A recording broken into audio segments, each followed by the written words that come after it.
చూపిస్తున్నారంట. అదిగో చూడు, వాళ్ళదేనా నువ్వు అడుగుతున్నావు అంటే, అవును అదిగో అక్కడ 80,000 మంది ఆరాధన చేస్తున్నారు. ఆ 80,000 మంది ఆరాధనలో ముగ్గురు స్వరాలే పైకి వినబడుతున్నాయి అనేటప్పుడు అప్పుడు ప్రభువు చెప్తున్నాడంట, నాయనా ఆ 80,000 మంది ఆరాధన మీకు వింపుగా వినసొంపుగా మీకు ఆనందకరంగా ఉండొచ్చు.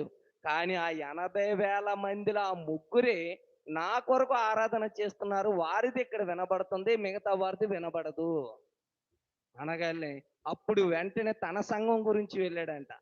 తన సంఘం దగ్గరికి వెళ్తే ఒక్కళ్ళ ఆరాధన కూడా వినబడట్లేదంట దేవుని దగ్గర. కాపర్లేని సంఘాలు ఎలా మారిపోతాయి అంటే, ఒక్కసారి చెదరిపోయిన గొర్రెల వలె సంఘాలన్నీ కూడా మారిపోతాయి. అలాగే అక్కడికి వెళ్ళేసరికి తన సంఘము వైపు చూస్తేనంట ఎవ్వరి ఆరాధన కూడా పరలోకానికి రావట్లేదంట. మీ టెక్నాలజీ మీరు కనిపెట్టిన విధానం